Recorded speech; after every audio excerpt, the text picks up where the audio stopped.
Hello everyone, from Clifton class.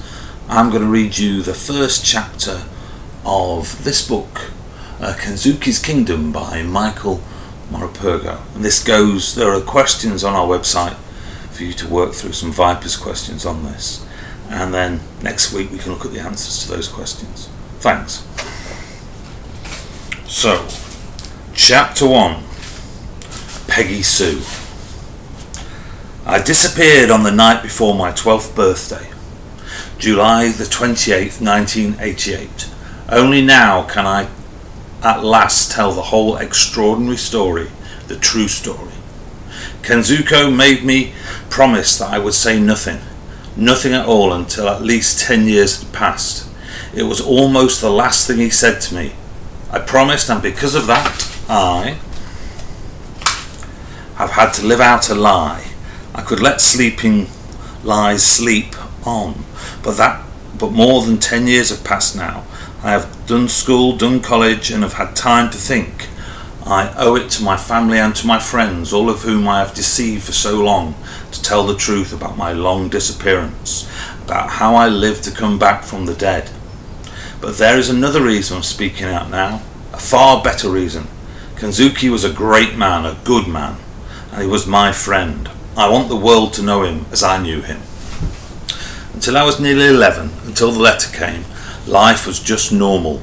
There were the four of us in the house, my mother, my father, me and Stella. Stella Artois, that is, my one ear up and one ear down black and white sheepdog, who always seemed to know what was about to happen before it did. But even she could not have foreseen how that letter was going to change our lives forever. Thinking back, there was a regularity, a sameness about my early childhood. It was down the road each morning to the monkey school. My father called it that because he said the children gibbered and screeched and hung upside down on the climbing frame in the playground. And anyway, I was always monkey-faced to him. When he was in a playful mood, that is, which he often was. The school was really called St. Joseph's, and I was happy there for most of the time anyway. After school every day, whatever the weather, I'd be off down to the recreation ground for football with Eddie Dodds, my best friend in all the world, and Matt and Bobby and the others. It was muddy down there, cross the ball and it would just land and stick. We had our own team, the Mudlarks we called ourselves, and we were good too. Visiting teams seemed to expect the ball to bounce for some reason, and by the time they realised it didn't, we were often 2 or 3 goals up. We weren't so good away from home though. Every weekend I did a paper round from Mr. Patel's shop on the corner. I was saving up for a mountain bike. I wanted to go mountain biking up and down the moors with Eddie. The trouble was I would keep spending what I'd saved. I'm still the same way. Sundays were always special, I remember. We'd go dinghy sailing, all of us, on the reservoir. Stella Artois barking her head off at the other boats as if they'd go no right to be there. My father loved it. He said because the air was clean and clear, no brick dust. He worked down the brickyards. He was a great do-it-yourself fanatic. There was nothing he couldn't fix, even if it didn't need fixing. So he was in his element on a boat. My mother, who worked part-time in the office at the same brickworks, revelled in it too. I remember her once throwing her head in the wind and breathing in deep as she sat at the tiller. "This is it," she cried. "This is how life is supposed to be. Wonderful, just wonderful." She always wore the blue cap. She was the undisputed skipper. If there was a breeze out there, she'd find it and catch it. She had a real nose for it. We had some great days on the water. We'd go out when it was rough, when no one else would, and we'd go skimming over the waves, exhilarating in the speed of it, in the sheer joy of it. And if there wasn't a breath of wind, we didn't mind that either. Sometimes we'd be the only boat on the whole reservoir. We'd just sit and fish instead. By the way, I was better at fishing than either of them. And Stella Artois would be curled up behind us in the boat, bored with the whole thing because there was no one to bark at. Then the letter arrived. Stella Artois savaged it as it came through the letterbox. There were puncture holes in it and it was damp, but we could read enough. The brickworks were going to close down. They were both going to be made redundant. Both lose their jobs. There was a terrible silence at the breakfast table that morning. After that we never went sailing on Sundays any more. I didn't have to ask why not. They both tried to find other jobs, but there was nothing. A creeping misery came over the house. Sometimes I'd come home and they just wouldn't be speaking. They'd argue a lot about niggly things. They had never been like that before. My father stopped fixing things around the house. He was scarcely ever home anyway. If he wasn't looking for a job, he'd be down in the pub. When he was home, he'd just sit there flicking through endless yachting magazines and saying nothing. I tried to stay out of the house and play football as much as I could, but then Eddie moved away because his father had found a job somewhere down south. Football just wasn't the same without him. The Mudlarks disbanded. Everything was falling apart. Then one Saturday I came home from my paper round and found my mother sitting at the bottom of the stairs and crying. She'd always been so strong. I'd never seen her like this before. Silly beggar, she said. Your dad's a silly beggar, Michael. That's what he is. What's he done? I asked her. He's gone off, she told me, and I thought she meant for good. He wouldn't hear reason. Oh no. He had this idea, he says. He wouldn't tell me what it was, only that he's sold the car and we're moving south and he's going to find us a place. I was relieved and quite pleased, really. South must be nearer to Eddie. She went on. If he thinks I'm leaving this house, then I'm telling you, he's got another thing coming. Why not? I said. There's not much here. Well, there's the house for a start. Then there's Gran, and then there's school. There's other schools, I told her. She became steaming angry then, angrier than I'd ever known her before. You want to know what was the last straw, she said? It was you, Michael. You going off on your paper round this morning. You know what Dad said? Well, I'll tell you, shall I? Do you know something, he says? There's only one lousy wage coming into this house. Michael's paper money. How do you think that makes me feel, eh? My son's 11 years old. He's got a job, and I haven't. She steadied herself for a moment or two before she went on, her eyes filled with fierce tears. I'm not moving, Michael. I was born here, and I'm not going no matter what he says. I'm not leaving. It was there when the phone call came a week or so later. I knew it was Father. My mother said very little, so I couldn't understand what was going on. Not until she sat down afterwards and told me. He sounds different, Michael. I mean, like his old self. Like his very old self. Like he used to be when I first knew him. He's found us a place. Just pack your stuff and come, he says. Fareham, somewhere near Southampton. Right on the sea, he says. There's something very different about it, I'm telling you. My father did indeed seem the changed man. He was waiting for us when we got off the train, all bright-eyed and full of laughter. He helped us with the cases. It's not far, he said, ruffling my hair. You wait till you see it, monkey face. I've got it all sorted out, the whole thing, and it's no good you trying to talk me out of it, either of you. I've made up my mind. What about? I asked him. You'll see. Stella Artois bounded along ahead of us, her tail held high and happy. We all felt like that, I think. In the end we caught a bus because the cases were too heavy. When we got off we were right by the sea. There didn't seem to be any houses anywhere, just a yachting marina. What are we doing here? My mum asked. That's someone I want you to meet. A good friend of mine. She's called Peggy Sue. She's been looking forward to meeting you. I've told her all about you. My mother frowned at me in puzzlement. I wasn't any the wiser either. All I knew for certain was that he was being deliberately mysterious. We struggled on with our suitcases, the gulls crying overhead, the yacht masts clapping around us, and Stella yapping at all of it, until at last he stopped right by a gangplank and led up to a gleaming dark blue yacht. He put the cases down and turned to face us. He was grinning from ear to ear. There she is, he said. Let me introduce you. This is Peggy Sue, our new home. Well? Considering everything, my mother took it pretty well. She didn't shout at him. She just went very quiet. And she stayed quiet all through his explanation down in the galley over a cup of tea. It wasn't a spur of the moment thing, you know. I've been thinking about it a long time, all those years working in that factory.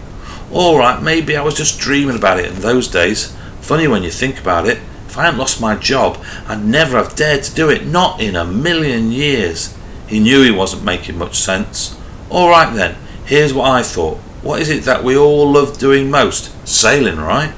Wouldn't it be wonderful, I thought, if we could just take off and sail around the world? There are people who've done it, you know. Blue water sailing, they call it. I've read about it in the magazines. I like it. Like I said, it was just a dream to start with, and then no job and no chance for job. What did the man say? Get on your bike, so why not a boat? We've got our redundance money. What little there was of it, there's a bit saved up and the car money. Not a fortune, but enough. What to do with it? I could put it all in the bank like the others did, but what for? Just watch it dribble away like there was nothing left. Or I could do something really special with it. A once in a lifetime thing. We could sail around the world, Africa, South America, Australia, the Pacific. We could see places we'd only ever dreamed of. We sat there completely dumbstruck. Oh, I know what you're thinking, he went on. You're thinking all we've ever done is reservoir sailing, dinghy sailing. You're thinking he's gone crazy, loopy in the head. You're thinking it's dangerous. You're thinking we'll be flat broke, but I've thought it all out. I even thought of your gran, there's the thing. We won't be gone forever, will we? She'll be here when we get back, won't she? She's perfectly healthy. We got the money, I've done my sums. We're going to do 6 months training. We'll be away a year, 18 months maybe. Just so long as the money lasts. We're going to do it safe, do it properly, Mum. You'll do your yacht master's certificate. Oh, didn't I? You'll be the skipper, Mum. I'll be first mate and handyman. Michael, you'll be ship's boy, and Stella? Well, Stella can be the ship's cat. He was full of it, breathless with excitement. We'll train ourselves up, do a few trips across the channel to France, maybe over to Ireland. We'll get to know this boat like she's one of us. She's a 42-foot bowman, but best make, best design, safest there ever is. I've done my homework. 6 months' time, we'll be off round the world. It'll be the adventure of a lifetime. Our one chance. We'll never get another one. What do you think then? Excellent, I breathed, and that was exactly what I thought. And I'll be skipper, you say, Mum asked. Aye, aye, Captain, and my father laughed and gave me a mock salute. What about Michael's school, she went on. I've thought of that too, said Dad. I asked in the local school down here. It's all arranged. We'll take all the books he'll need. I'll teach him. You'll teach him. He'll teach himself. I'll tell you something for nothing. He'll learn more in a couple of years at sea than he ever would in that monkey school of his, promise. He took a sip of tea and then nodded slowly. All right, he said. I saw she was smiling. Why not? Go ahead then. Buy her. Buy the boat. I already have, said Father. Of course it was madness. They knew it. Even I knew it, but it simply didn't matter. Thinking back, it must have been a kind of inspiration driven by desperation. Everyone warned us against it. Gran came visiting and stayed on board. It was all quite ridiculous, she said. Reckless and irresponsible. She was full of doom and gloom, icebergs, hurricanes, pirates, whales, supertankers, freak waves. She heaped up horror upon horror, thinking to frighten me and so frighten off my mother and father. She succeeded in terrifying me, all right, but I never showed it. What she didn't understand was that we three were already bound together now by a common lunacy. We were going, and nothing and no one could stop us. We were doing what people do in fairy tales. We were going off to seek adventure. To begin with, it all happened much as my father had planned it, except that the training took a lot longer. We soon learned that handling a 42-foot yacht was not just a dinghy sailing in a bigger boat. We were tutored by a whiskered old mariner from the yacht club, Bill Parker. Barnacle Bill, we called him, but not to his face, of course. He had been twice round Cape Horn and done 2 single-handed Atlantic crossings, and he'd been across the channel more times than you've had hot dinners, my lad.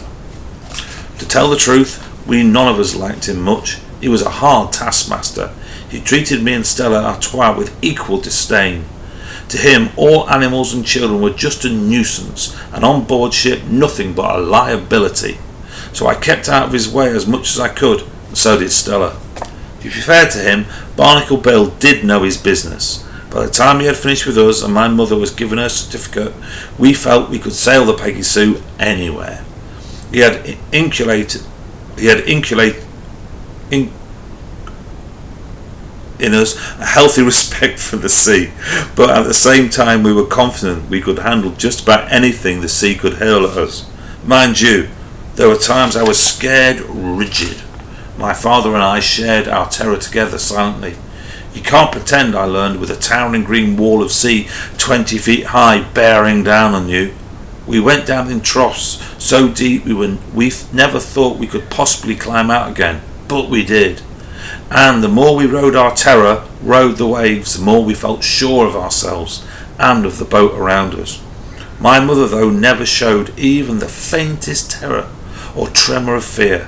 It was her and the Peggy Sue between them that saw us through our worst moments. She was seasick from time to time, and we never were, so that was something. We lived close, all of us, cheek by jowl, and I soon discovered parents were more than just parents. My father became my friend, my shipmate. We came to rely on each other, and as for my mother, the truth is, and I admit it, that I didn't know she had it in her. I always known she was gritty, that she'd always keep on at things until she'd done it, but she worked night and day over her books and charts until she had mastered everything. She never stopped. True, she could be a bit of a tyrant if we didn't keep the boat shipshape, but neither my father nor I minded that much, though we pretended to. She was the skipper. She was going to take us around the world and back again. We had absolute confidence in her. We were proud of her. She was just brilliant. And I have to say, the ship's boy and the first mate were pretty brilliant too on the winches, at the helm, and dab hands with the baked beans in the galley. We were a great team. So, on Sunday the 10th, 1987, I know the date because I have the ship's log in front of me as I write this. With every nook and cranny loaded with stores and provisions, we were at last ready to set sail on the grand adventure, our great Odyssey.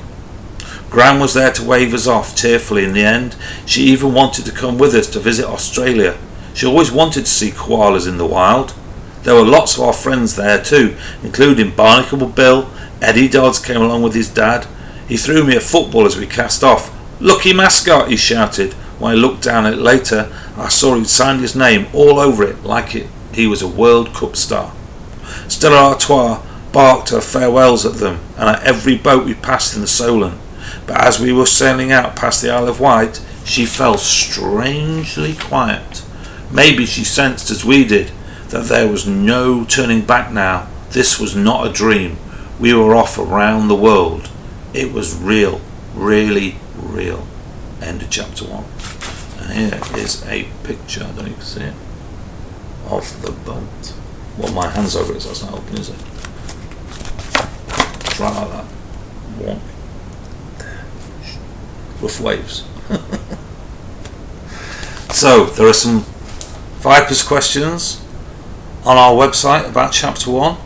We'll go through those next week, and so I think it's going to be a great book, this one. So chapter 2 next week. Take care, everyone.